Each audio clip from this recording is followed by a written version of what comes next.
मानता हूं कि उत्तर प्रदेश का गठन जब से हुआ होगा,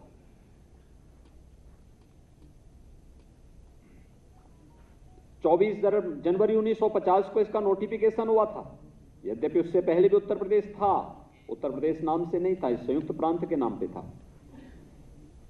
लेकिन 24 जनवरी 1950 से जिस उत्तर प्रदेश का गठन एक नोटिफिकेशन के माध्यम से हुआ है,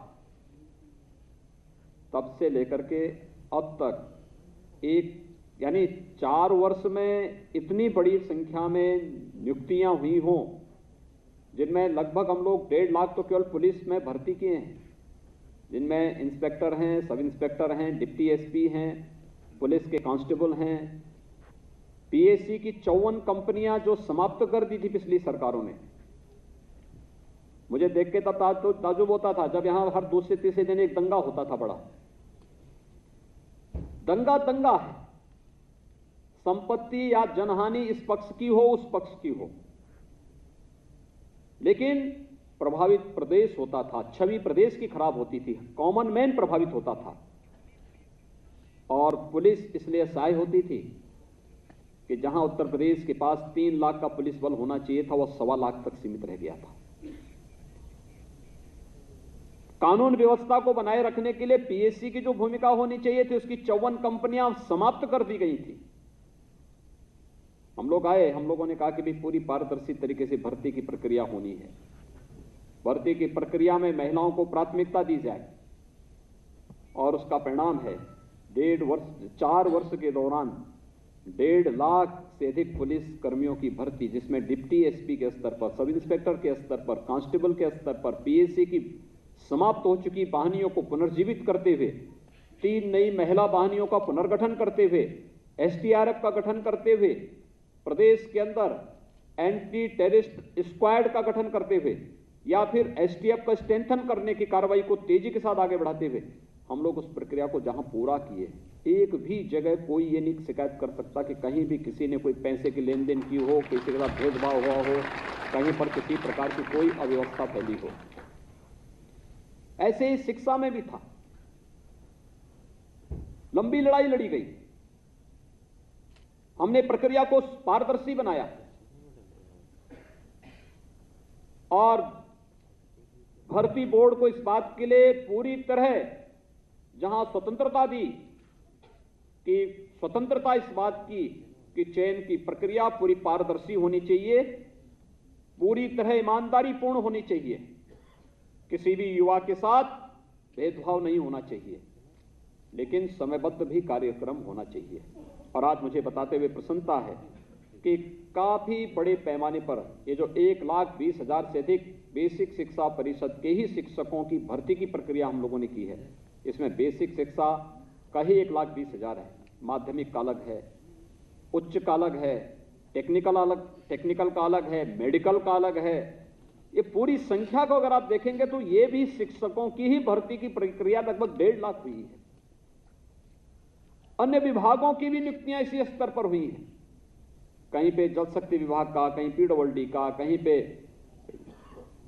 अन्य लोक निर्माण विभाग का, अन्य अलग अलग विभागों की भी भर्ती की प्रक्रिया को भी हम लोगों ने उसी ग्राम्य विकास का, पंचायती राज का, नगर विकास का, जहां भी थी उस प्रक्रिया को तेजी के साथ आगे बढ़ाने का कार्य किया। और 4 वर्ष में 4 लाख से अधिक नियुक्ति की प्रक्रिया को पूरी पारदर्शी तरीके से आगे बढ़ाते हुए प्रदेश की युवा ऊर्जा का उपयोग प्रदेश के निर्माण में, प्रदेश के विकास में हम लोगों ने लेने का कार्य किया। यह प्रक्रिया पूरी पारदर्शी थी। अगर सरकार आपकी चयन की प्रक्रिया पारदर्शी तरीके से कर रही है, कहीं आपके साथ कोई भेदभाव नहीं है, हमने आरक्षण के नियमों का पालन किया, यहां तक कि 10% आर्थिक रूप से सामान्य जाति के लोगों को भी आरक्षण दी जाने वाली उस व्यवस्था को भी यहां पर इस प्रक्रिया के साथ जोड़ा गया। अगर पूरी प्रक्रिया को पूरी पारदर्शी तरीके के साथ सरकार ने आगे बढ़ाया है, तो सरकार की आप सबसे अपेक्षा होगी कि इसी प्रकार की पारदर्शी तरीके के साथ, पूरी ईमानदारी और पूरी प्रतिबद्धता के साथ आप सब भी अपने अपने क्षेत्र में कार्य करेंगे। मैं आपसे पूछना चाहता हूं, आप में से क्या किसी को कहीं सिफारिश करने की आवश्यकता पड़ी? हाथ उठा के बोल दो, इशारा कर दो। यहां पे आप में से किसी को कहीं सिफारिश करने की आवश्यकता पड़ी? किसी नेता से, किसी मंत्री से, किसी अधिकारी से, किसी अन्य जगह से? और ऐसा तो नहीं कि किसी मंत्री, किसी अधिकारी या किसी नेता के घर के लोग पैसा लेने के लिए, वसूलने के लिए आपके घरों में, आपके आसपास चले हों? लेकिन ये पहले होता था, 2017 के पहले होता था। कोई खानदान ऐसी होती थी कि जो अलग अलग भर्ती उनको आवंटित हो जाती थी। ये फलाना भाई देखेगा, ये फलाना चाचा देखेगा, ये फलाना भतीजा देखेगा, ये फलाना देखेंगे, ये सब होता था ना यहाँ पे। ये चाचा, काका, मामा, नाना, ये सब पहले या तो महाभारत में आपने सुना होगा या पिछले 2012 से 2017 के बीच में अपने नाम सुने होंगे।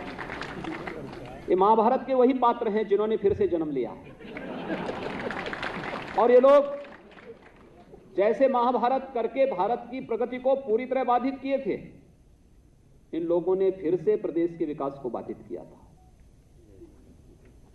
ये विकास के बाधक तत्व हैं। जब किसी ईमानदार व्यक्ति को नौकरी देनी हो,